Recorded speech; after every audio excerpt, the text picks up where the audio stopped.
Hello there, very good evening and welcome to Let's Talk Politics. I'm your host, Eddie Layne, and this evening I'm joined by the Honorable Oneidge Walrond, Minister of Tourism, Industry and Commerce. And we are expected to be joined a little later by the Honorable Joseph Hamilton, Minister of Labour. Minister Walrond, good evening and welcome to the program. Thank you. Good evening, Eddie, and good evening to all of your viewers. Thank you. It's my pleasure being here. Certainly, and as I said, we expect Minister Hamilton to join us in just a bit. I think he is in the process of logging into his network to join us as we continue our discussions this evening, like we do almost every evening with the different panels, to examine the political issues of the day and to really talk about the progress that we've made as a government since taking office, but also to address the misinformation, lies, um, and the hate and racist campaigns being spread by the APNU AFC as an opposition. So again, tonight we have quite a number of things to examine. Chief among them is that racist statement by one of the APNU AFC members of parliament uh, over the last 24 hours, and of course, the incitement by Joseph Harmon, the leader of the opposition. Minister, I want to start before I get into, I have a little video which I'll share with regards to the racism and the racist statement by Amanza Walden of the PNC, the APNU AFC, regarding supporters of the PPP. But I want to start and to put that into context with regards to the what we've been seeing, not just during the elections or after the elections or after the PP would have taken office, but even before the PNC, the APNFC, their usual tactic is to raise bait, to spread divisive rhetoric, and try to divide people, really to turn ethnic groups against each other. It is one of the traits of the PNC that I don't think they can really get rid of. It, it's unfortunate, those statements and that sentiment, the race baiting.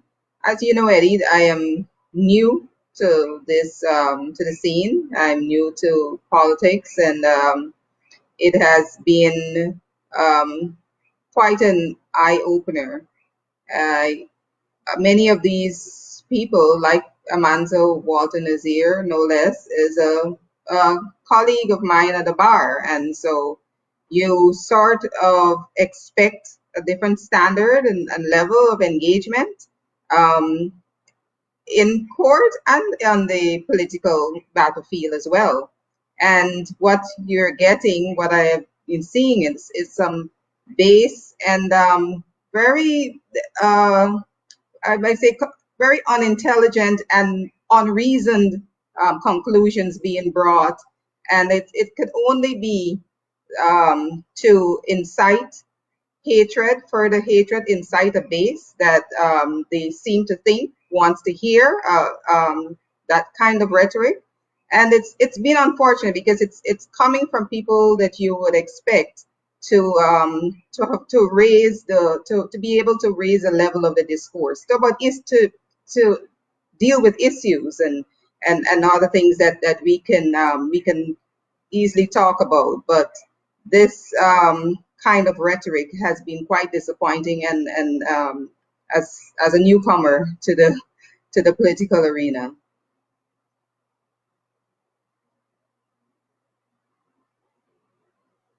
The reality is, though, I mean, and I agree that one would expect better, particularly with the younger folks in Parliament on both sides of the House. Fortunately for us, we don't have folks in the National Assembly. We don't have MPs who stoop so low. Unfortunately, the younger folks on the opposition side, they are more radical in my view than those on those older folks on the opposition side. What I want to do maybe is to run this short video, a clip taken from a program by another gentleman who is known for spreading racism and race hate and divisive rhetoric, um, David Hines. Amanza Walden appeared on a program with David Hines, and this was her statement about supporters of the People's Progressive Party's Civic. We'll play the video. When we come back, we're going to continue our discussions around what was said. And so, unfortunately, that part of the political divide on the PPPC have a base who prefer, if they say that this is what is going to happen, these people the men gonna come and rape your daughter, kill your children. They believe that because the burden of sorting things out for themselves is too great. And so they remain trapped, all the while believing that they are free to think and to self-determine. They do not have the right, they do not have the freedom of self-determination, because freedom requires responsibility. True freedom requires work, it requires investment. It is okay for me to remain in bondage because then somebody is responsible for me. But the minute you take the road of self-determination and you assume that responsibility onto yourself, it requires work. So we have a bunch of mentally lazy people. And so the PPP understands this very, very well. Very, very well. And they capitalize on it. Contrast the supporters of the PNC, for example, who are far more inquisitive and inquiring and who have a greater appreciation of the democratic process.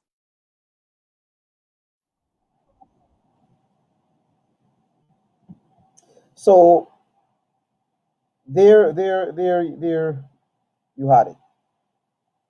Amanza Walden saying that the supporters of the PPP are in bondage. They can't think for themselves, that they are mentally lazy, and using all sorts of disparaging remarks and disparaging comments to describe supporters of the PPP. This is a person who considers herself to be a leader. This is a person who came from, or who's representing a political party that was more or less misleading this nation by telling people while they were in office that they were so concerned about social cohesion, that they were concerned about bringing people together. And then you have their MPs using such a statement about supporters of the PP being mentally lazy, and that they find it burdensome to think for themselves, and that they are in bondage. And in order for you to be free, that you need to work. It calls for investments and all sorts of things. I mean, could you believe? And we know where they're pointing. There is no need for us to mask this. There is absolutely no need, because when you follow what their supporters are saying, they're taking the lead from them. What their supporters are saying, you can decipher that this statement is more than about the PPP and its supporters. It is really about ethnicity. It is really about ethnicity, Minister. Yes, Eddie. There's so many lessons and things to take away from what um, Desir has said in that very short clip. It's she seems to want to be saying something that she doesn't quite come out to say it, but inferences can be brought, and I believe that that was the intention. You know, it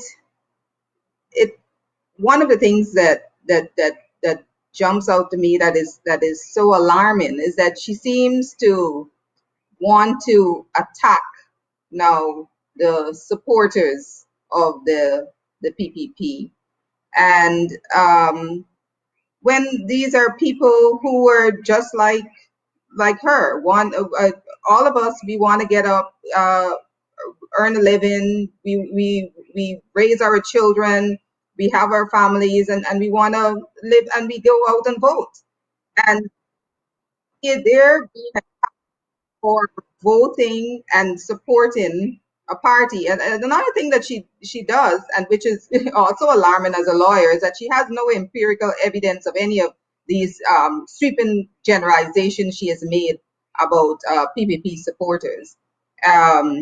One of the generalizations that they are all of one ethnic group, it appears, and that they are lazy and can't think for themselves.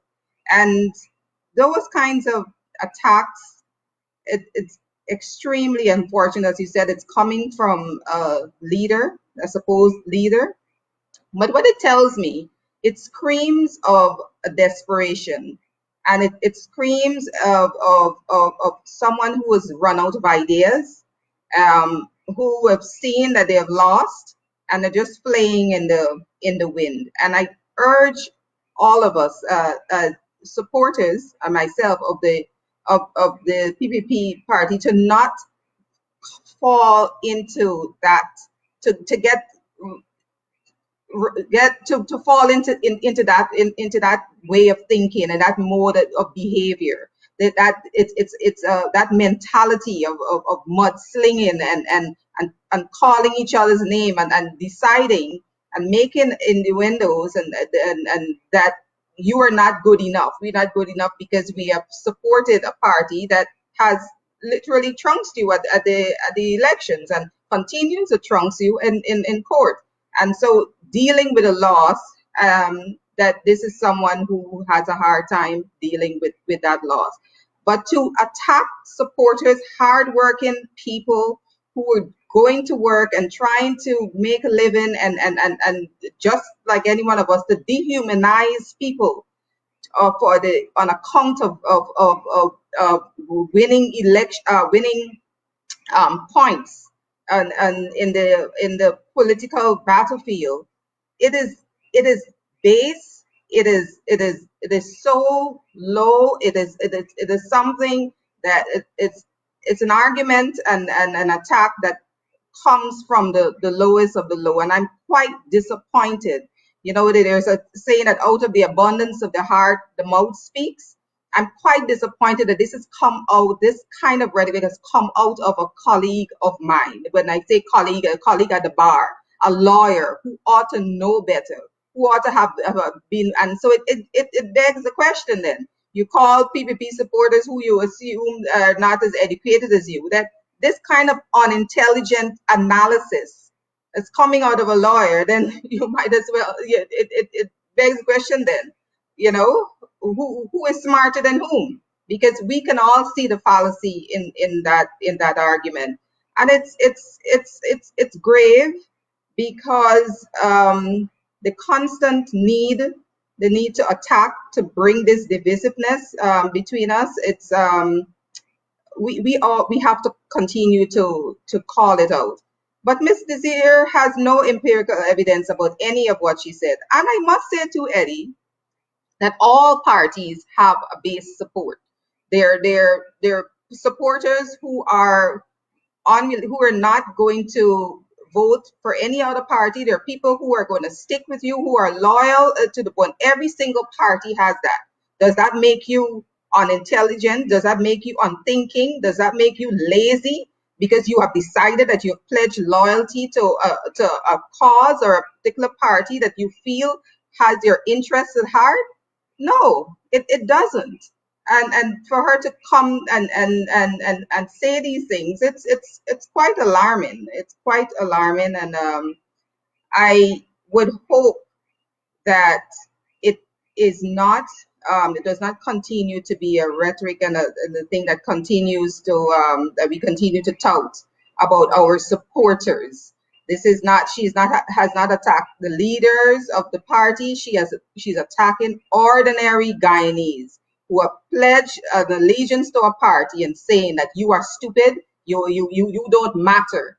And I want to say to all of us that we do matter all the time. And the truth is, the base and our supporters are more intelligent than they give them credit for. That is why the PPP is in power, and they aren't, because people decided when they look at the issues, they look at what is before them, they made that intelligent choice and put a vote for the PPP. So it is not.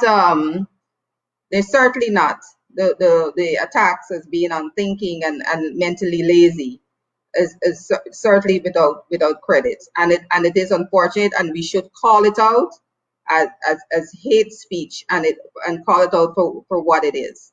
It is despicable. Thank you very much, Minister. We are awaiting Minister Hamilton to join us. I'm not too sure if he's in already, but you Yeah, touched on he's a there. couple of things here. Okay, so Minister Hamilton is with us.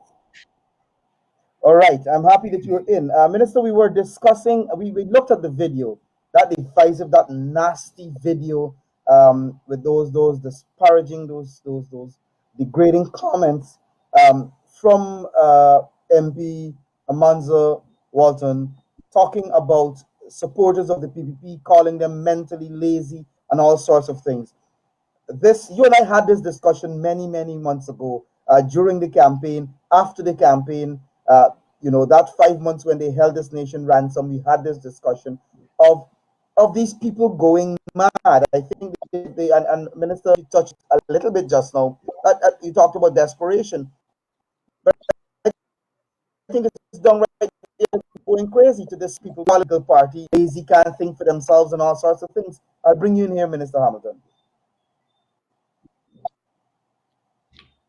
Good night and good night, Oneidge. And to your views, I will speak to this matter in a very forthright way. Basically to upset people, what Amanza said is not new. I have heard those types of conversations before. I had a very good friend who is a lecturer at the University of Guyana, who is a dean or used to be a dean of a faculty, who once in a conversation indicated to me that Indian people were innately racist. So I've heard that type of diabolical conversation. And if you recall, the budget debate, I followed Miss Amanza Walton, and I made a point that in my 20-odd years, 22 years in the National Assembly, the worst hate speech, race-based conversation I've heard came from her in the National Assembly. She's not alone. And that's why I've always argued that the major fight in this country is not so much race. Race plays a part, but the fight is between persons who ascribe to themselves some right to govern over us. I think that is the issue here. And if you recall, going back in the campaign, one David Granger in Linden, hometown of Miss Amanza, speaking to the APNU PNC people, and he said, we were born to govern, and therefore that is their dilemma. Their dilemma is that they will never govern here again, and they recognize that, and therefore you will hear more of this. Look, I born and I grew up in a predominantly Indian community, and so I'm in a position to speak about neighbors, friends, schoolmates that are Indians. And I am confident that they come nowhere close to lazy and unable to think. The fact that you have people who work in cutters and fishermen, and their children are now leaders of society, whether in business whether in academia, whether in medical profession, the legal profession, or wherever. That is the evidence, as Oneidge said. The foolish talk from Ms. Desir is not based in any fact. What is based in fact is that ordinary poor people whose parents and grandparents lived on the plantation, lived in lodges, and for those who are not old enough, if you knew what a lodge was, and you would understand that in 3 generations, 4 generations, those families are far removed from that starting point. How could you be lazy and unable to think? And you as a fisherman, you as a cane cutter, you recognize that what will take your children out of poverty is education. And even though you might not have been that educated, you were able to guide them and shepherd them to get education and to be able to progress in this country of ours. So the talk is all racist talk. That is what it is. You can't butter it up.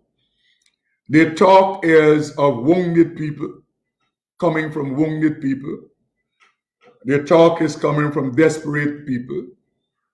And people who recognize that no more ever the Guyanese people entrust in them the governance of this country. And so I suspect that is just the beginning of this kind of conversation, because that is the last type of conversation. The last conversation the people who support the People's National Congress, they have nothing else to give to the Guyanese people.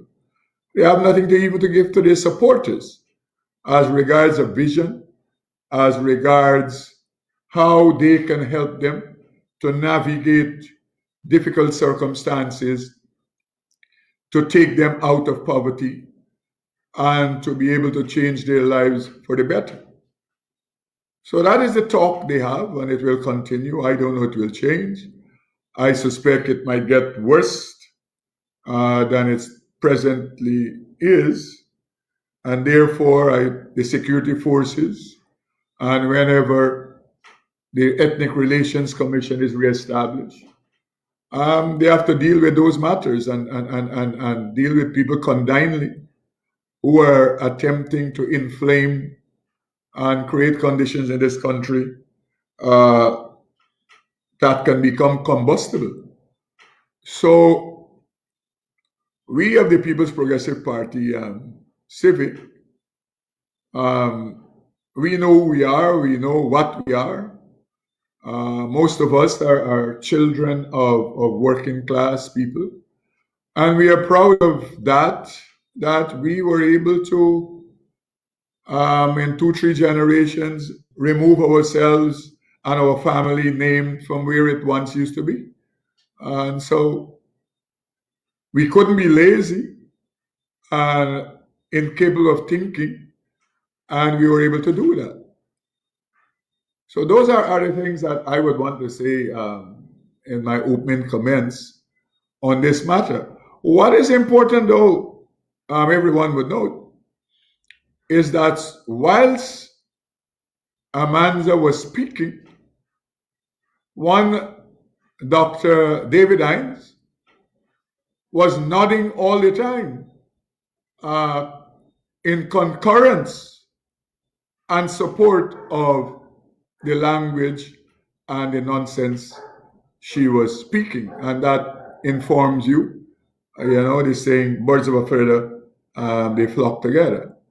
And so we have the people of this country and the government of which we are a part of. We have a task before us to build and to develop this country. And that is what, in my view, we must focus on every day, every hour of the day. How we find mechanisms, how we find policies, programs to make people's lives better. And when the Waltons and them come about with their foolish talk, we just attack them and expose them so that people will know that these are not people you must even consider again to lead you. So that is what I would say to Guyanese people, all and sundry, regardless of which ethnic group you belongs to.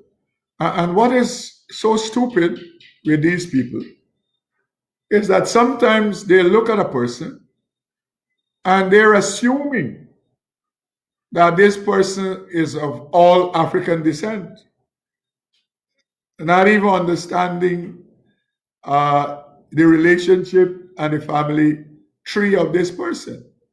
And that is one of the falsity of this racist conversation. Because who is pure anything? And so when some people might be castigating a racial ethnic group, in their bones and in their flesh and in their blood, that same ethnic group plays a part in it. So that's the foolishness in this conversation, where all of us, what we can say only definitively as Guyanese is that our forebears, they came from Africa and India and China and wherever. But over the last 100 and whatever years, none of us can boast that we are pure anything. So why the conversation and why some race is promoted as superior to the other? That will not help the development of the country. That will not help to put bread on the table of the people among their support base. That is the issue. Before people today, how they take care of their needs and their family needs. And I mentioned the dean of the faculty when he talked about innate racism of one ethnic group. The fact was that he was speaking to a man whose his wife, both our parents, are mixed with Indian and African, and she has people of African descent who are close relatives and people of Indian descent. So the conversation is a non-conversation, and we must reject it in the most robust way, and we must condemn it, and if necessary, we must start to review and amend legislation to deal with these matters if we don't have those that are strong enough so that they will not pass. And if we have to lock people up and jail them for this type of talk, then so be it.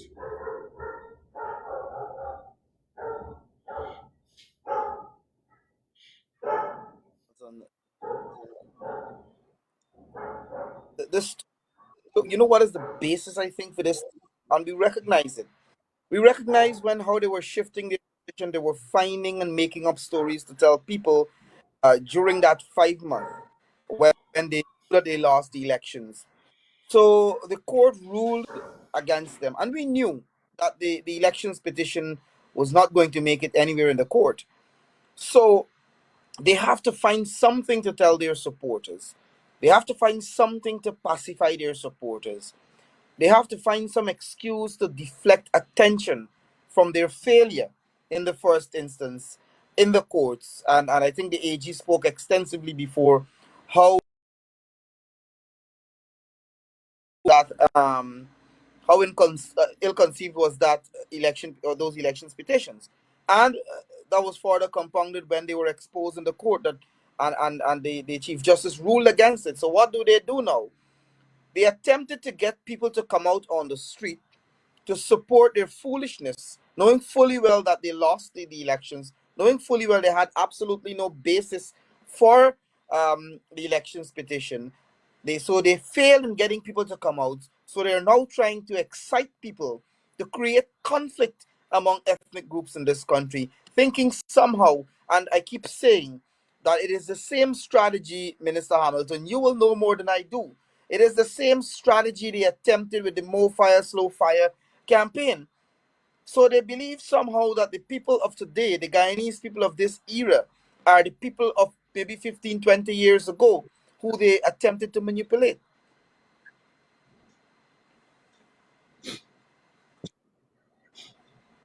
No, the thing is, I have said I have confidence in the Guyanese people of all ethnic groups. And one of the things I consistently state that because of the policies of the People's Progressive Party civic in government for 23 years, hundreds of persons, thousands of persons have been able to accomplish property and other things. And therefore, no more the PNC can manipulate persons, because when a man he has a house, it is difficult for you to influence him to go and set fire to somebody's house.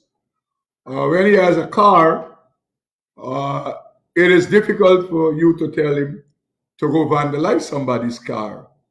And I think that is what they have not woken up to understand, that people have accomplished things and they have an interest to protect it, and they will not be caught up in the foolish games that the PNC will continue to play.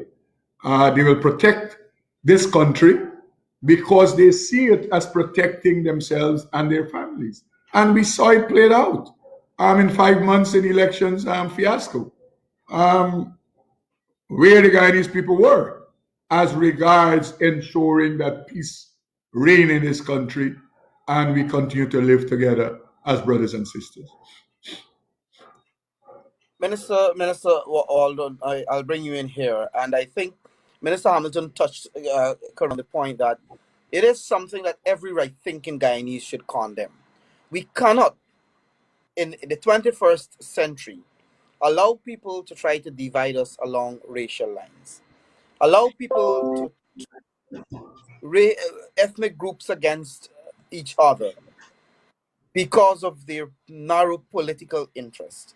It is what Amanza said must be condemned, but this we can't look at what Amanza said in isolation. We have to look at it too in the sum total of how the party itself behaves. So she is just one of the many racists in that party. She's just one of the many persons daily who daily feed their supporters doses of racism. It is coming from the top right down to the bottom. And we're going to talk about the craziness that Harman said after the ruling. We're going to come to that. But I want to bring you in here, Minister Oneidge, to talk, this has to be condemned. I do agree. I do agree, Eddie. It has been somehow the message from the opposition, the coalition, seems to only take one tone. And Minister Hamilton alluded to it when he said, "Okay, so where are the solutions? Tell the Guyanese people how you are going to make their lives better." Saying that the other side, the PPP supporters and people who support and voted for PPP are unthinking, and they are stupid, and all the things that you want to say, and things that may appear and sound racist. How does that make the Guyanese people's lives better? And so that is what I think more than ever we have to expose. as intelligent, right-thinking Guyanese people, all of us, supporters on both sides, we have to think, how does this rhetoric, how does this trend of thought, how does this improve my life? Because ultimately it's about that.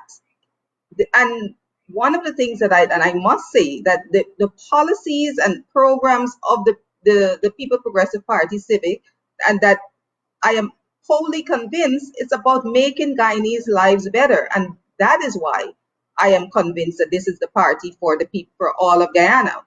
Because it is not about the rhetoric. It's not about who is better than whom. It's about making every single life of the Guyanese people and better, and to set about and to craft programs to so do. And what you have here, Eddie, as you said, is it's been a one tune song. The PPP is racist, and that they're attacking black people, and people of a certain ethnic group can't make it in here again. And the evidence is clear that that is not so. The mere fact that we have a panel here that has not one, the three of us, not one Indo-Guyanese present, and we're supporters of the PPP, decries and screams that is not so. That there is a fallacy in the argument. I think that perhaps there might have been a place and a time in history. I am not a student of history, at least about political history, that maybe the hate speeches were the thing that caused traction. But I am convinced that the appetite for the hate speech is dwindling as we continue to highlight and shine light on this dark rhetoric and this dark speech and this dark mode of thinking, that people are going to see it. And I believe that programs such as this one and these are necessary to not debase them or to jump into the muddy waters with them and to attack back, but to shine a light on this darkness. Because when light is shone in darkness, it is dispelled. And to say to the coalition and to the Desires and to the Hines and all the others who think that there is a place for this rhetoric, that we see you and we see your agenda for destruction and to destroy, and we see your agenda to bring to retrogression to the Guyanese people. We see you, and we want you to know that there's no place for you, for your rhetoric, for your talk, and for your agenda in the modern Guyanese society. The young people have no appetite for it.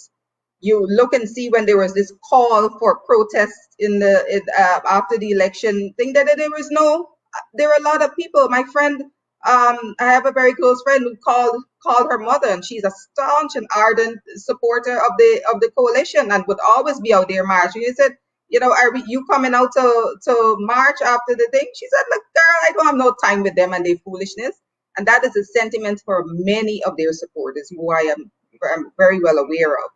And so the appetite for this kind of rhetoric is diminishing, and it is losing traction. This base that they seem to be speaking to, they seem to think wants to hear this kind of hate speech and rhetoric, that base is dwindling. And this, as Joe said, this is a cry of desperation of people who can see that the writing is on the wall, that they're not going to win and garner anything. Nobody wants to, no one is going to vote for you on the basis of hate. That time has passed, if it ever existed, and I doubt whether it did. People want to hear how you are making their lives better. So going on and crying and shouting about who is better than whom, and that your supporters are more intelligent, your supporters are intelligent, not more intelligent. They are intelligent, and that's why they're not coming out in this in the numbers that that they used to before. And they don't have any time with you. They turn off the television screen whenever you come up to speak. They don't want to see your faces, and that is unfortunate.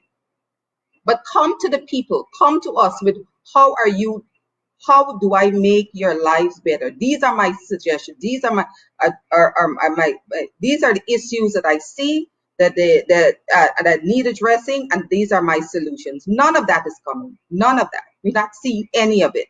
And this is the leadership of a party, and it's as you said, Eddie, that the new leadership, the young MPs, you would think that they're young, fresh faces, or they come with fresh ideas, but no, it's with they seem to have been handpicked to continue to push this rhetoric and this divisiveness, and it has been on display during Parliament and on the social media for all to see their agenda, and for all to see and for people to make their assessments. And I believe that people are making their judgment calls. But we also, as the leaders of the PPP party and leaders in government, we do have to call out the the divisiveness. We do have to highlight it, and we are not. It is not an attempt, I repeat, to attack, but it's an attempt to shine a light to this dark and dark speech, to this dark time, to this dark agenda, because we if we do not there is the fear that it gets traction, and and we are not going to allow that. So that is the only reason why one of the main reasons that we highlight this kind of nonsense. But I am thankful that Guyanese people are not simple-minded. I'm thankful that we are people who understand issues, and all of us, and we are out there and we're listening, and we're taking note.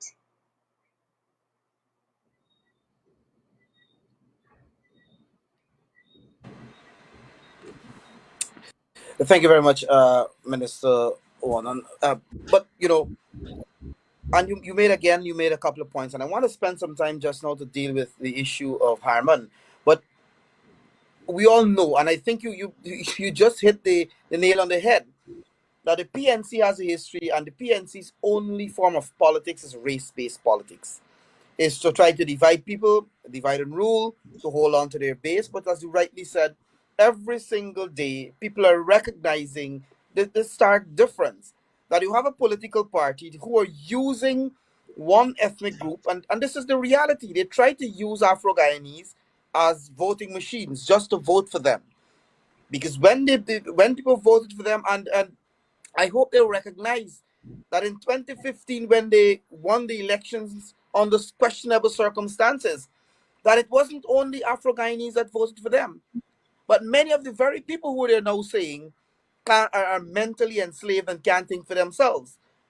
What they don't recognize too is that while they're busy with their racist rhetoric, people who supported them previously are busy looking at the fact that all of them are enjoying the good life now, and they are benefiting from a government that has put the interest of people, working class, middle class, every single Guyanese, at the forefront.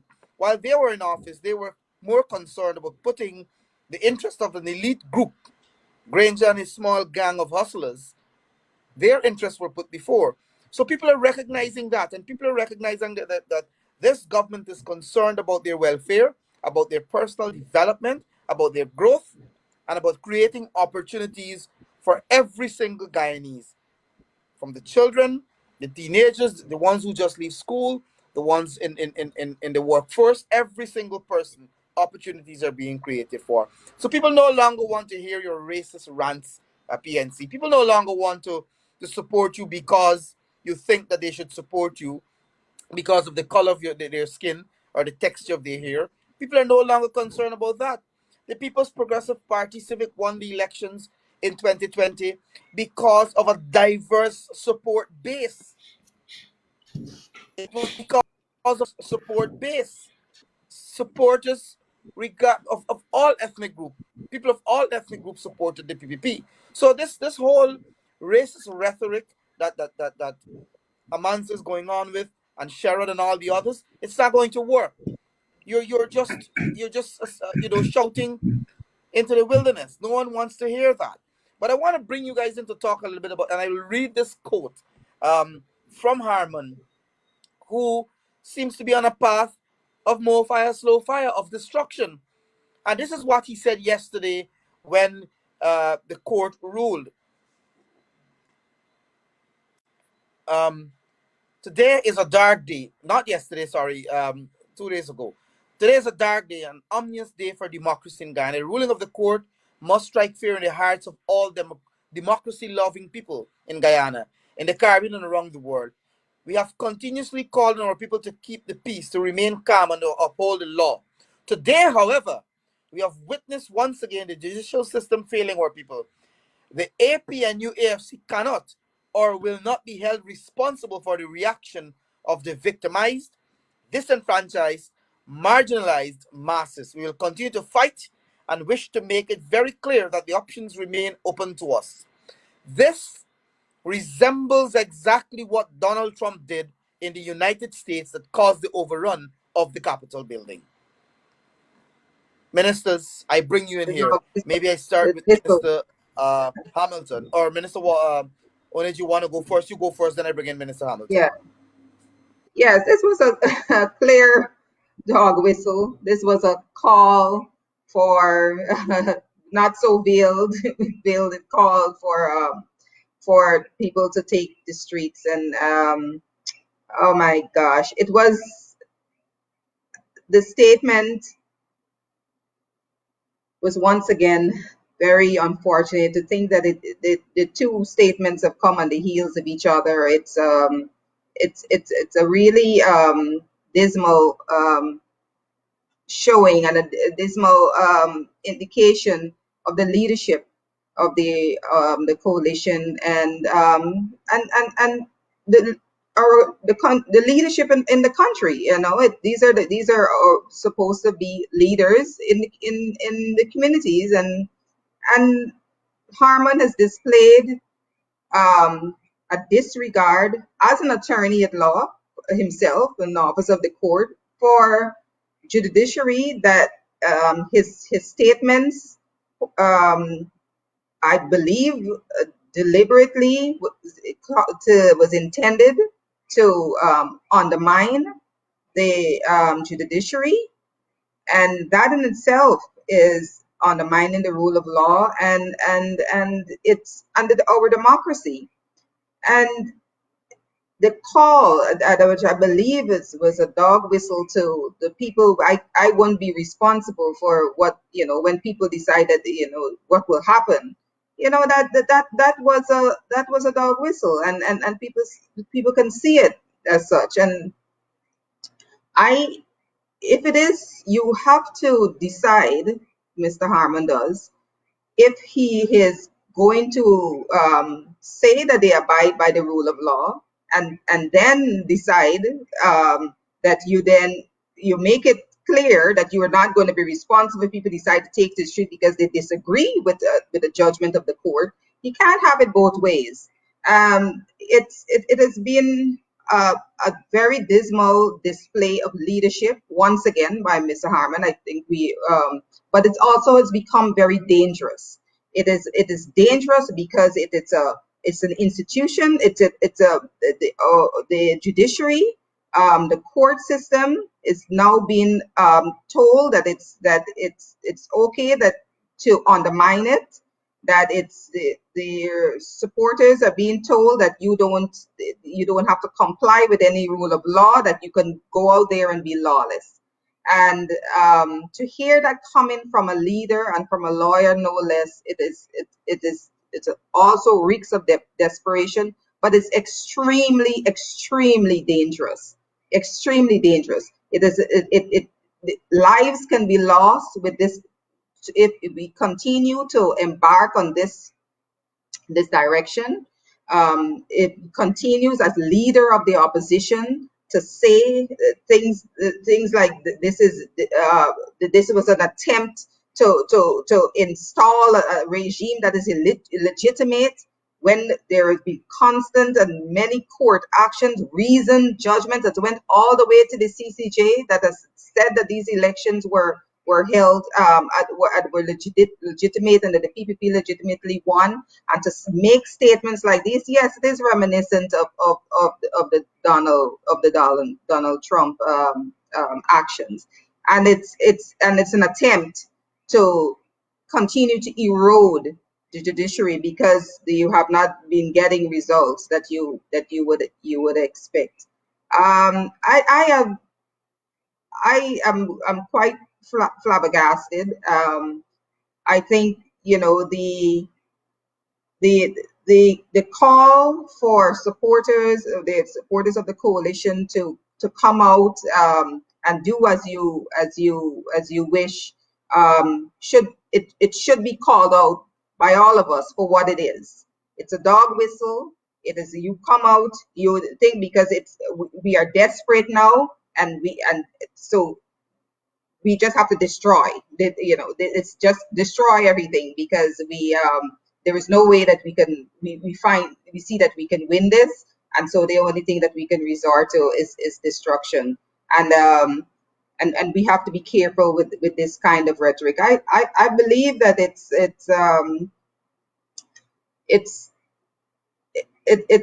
it borders on some serious and serious repercussions for Guyana if we don't treat with this. We don't treat with it and call it out for what it is. And but I don't see how Mr. Harman can come back from this. I think that he has once again sunk into a new low as a leader of the nation, as a leader who's an attorney at law. I believe that he is sunk to a whole new whole low where this is concerned. And I don't know that he can ever present himself as a leader of any kind of people, a leader of the masses. He cannot. When you start to undermine the institutions that make the democracy for which you're be crying and bemoaning, the very democracy in which you want to lead and you want to be part of, and you want to support you're saying that it's trash, and it's not. You can't come back from that as a leader. Yes. Thank you very much. Minister Hamilton, I bring you in here as we wrap things up. The thing is, Arman, what he said a couple of days ago, it's not new. Guyana would remember himself and one David Granger. They went to West Coast Berbice and inflamed a situation that caused people to lose property and people to be injured, and all kinds of things flow from that, just by himself and David Granger intervention in a matter that was a criminal action that was being investigated by the police, that they styled political and race. And all of us know the aftermath to that issue. Secondly, a couple months ago, he stood in the National Assembly and disrupted the National Assembly based on a lie from one of his MPs that is about being someone hit her in the parliament when there was no evidence to that effect. So what he is showing and has shown, he's incapable of leading. The guy is just an ordinary thug. That is what it is. And during the debate, I made the point that what he's attempting to become, what he wants to be, is a baby warlord. But Guyana will not allow him the people of this country, we have too much at stake to allow warlordism in this country. So he thinks he can become one, but we will not allow him to become a warlord, because all of us, we want to ensure that this country can be a safe place for us to live, for our children and our grandchildren to continue to live and to develop themselves. So more of this kind of talk will come from Armand, because he has nothing else that he can give to his supporters, to the Guyanese people. He's visionless. He's blind.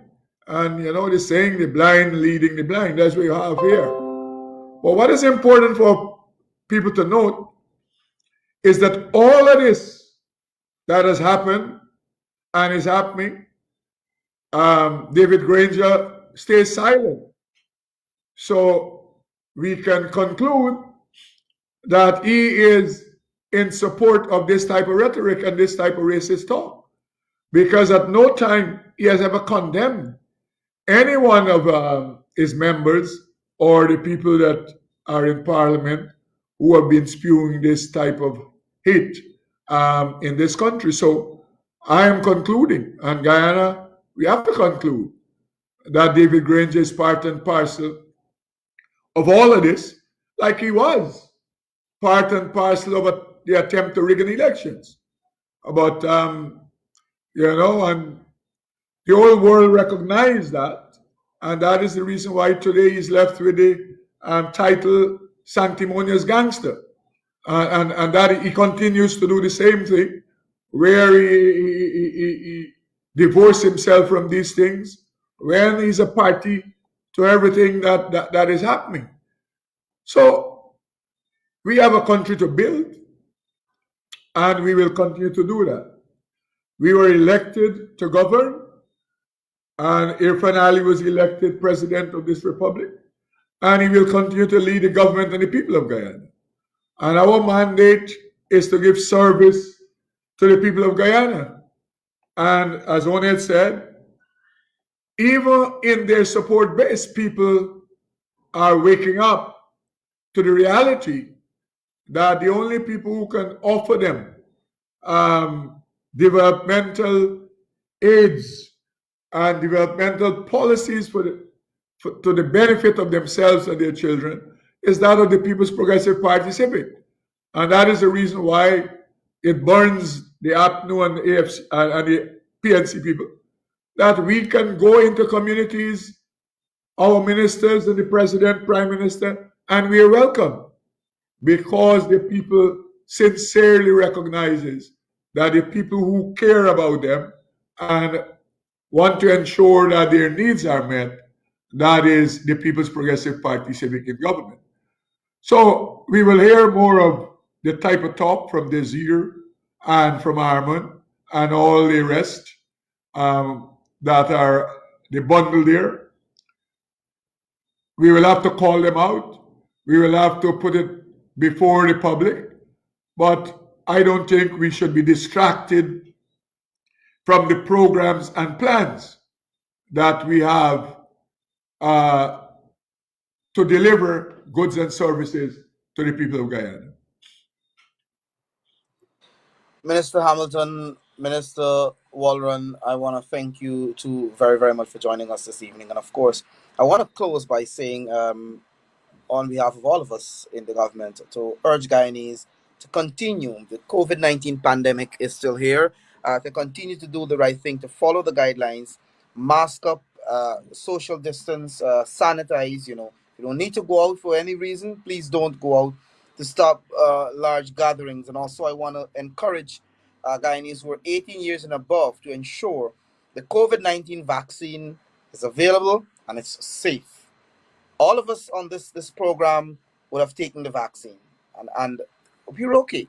We haven't heard a single report of a death anywhere around the world associated with the vaccine. What we heard is over 3.5 million people died as a result of COVID-19. So I encourage you to take the vaccine and to stay safe. Minister Walrond, Minister Hamilton, thanks again for being part of the program. And to our viewers, it was a pleasure to be Bye, with you for Eddie. the Thank last you very hour. much. Good Thank you, night, everybody. Eddie. Good night. Good night.